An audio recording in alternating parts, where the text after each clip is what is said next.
patients in ICU, and real signs now that we are passing through the peak.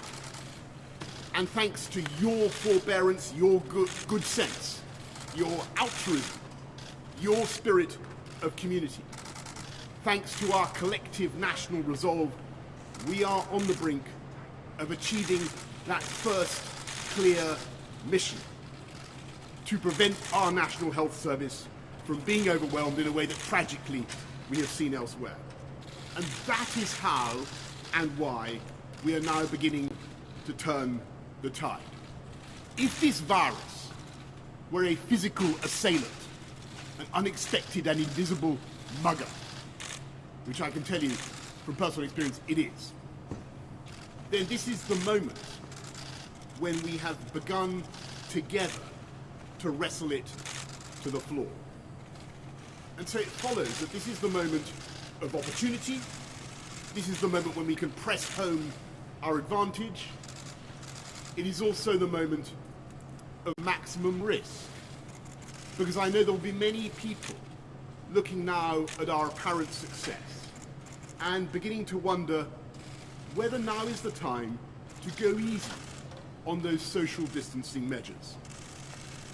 And I know how hard and how stressful it has been to give up, even temporarily, those ancient and basic freedoms. Not seeing friends, not seeing loved ones, working from home, managing your kids, worrying about your job and your firm.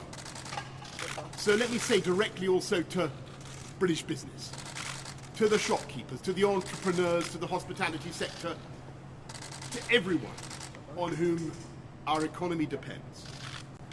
I understand your impatience, I share your anxiety, and I know that without our private sector, without the drive and commitment of the wealth creators of this country, there will be no economy to speak of. There will be no cash to pay for our public services, no way of funding our NHS. And yes, I can see the long-term consequences of lockdown as clearly as anyone.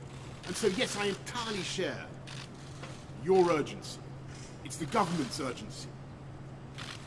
And yet we must also recognise the risk of a second spike. The risk of losing control of that virus and letting the reproduction rate go back over 1. Because that would mean not only a new wave of death and disease, but also an economic disaster. And we would be forced once again to slam on the brakes across the whole country and the whole economy, and reimpose restrictions in such a way as to do more and lasting damage. And so I know it is tough, and I want to get this economy moving as fast as I can, but I refuse to throw away all the effort and the sacrifice of the British people and to risk a second major outbreak and huge loss of life and the overwhelming of the NHS. And I ask you to contain your impatience, because I believe we are coming now to the end of the first phase of this conflict. And in spite of all the suffering, we have so nearly succeeded.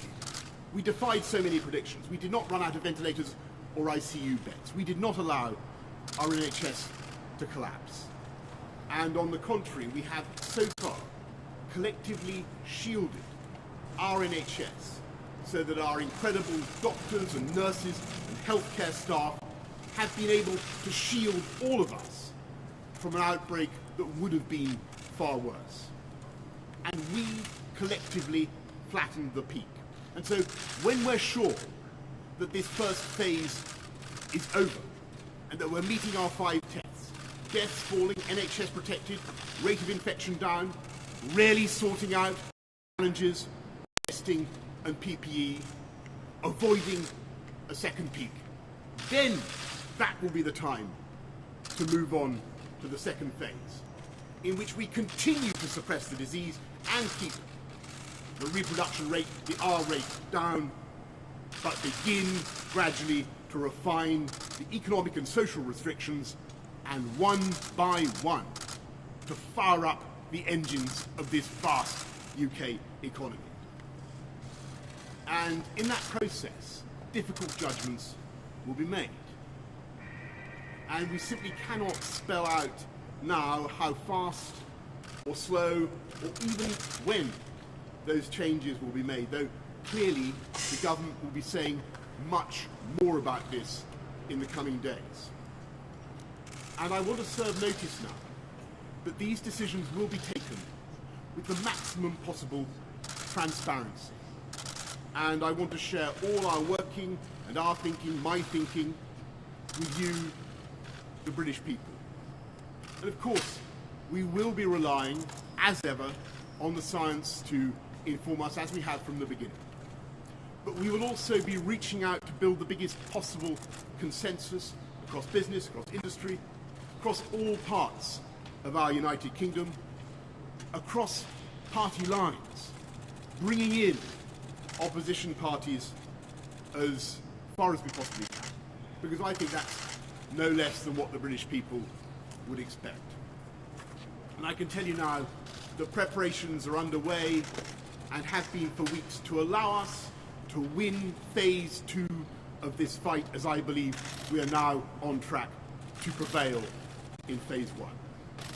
And so I say to you finally, if you can keep going in the way that you have kept going so far, if you can help protect our NHS to save lives, and if we as a country can show the same spirit of optimism and energy shown by Captain Tom Moore, who turns 100 this week, if we can show the same spirit of unity and determination as we have all shown in the past 6 weeks, then I have absolutely no doubt that we will beat it together. We will come through this all the faster, and the United Kingdom will emerge stronger than ever before. Thank you all very much. Give us a wave, Prime Minister. Give us a wave.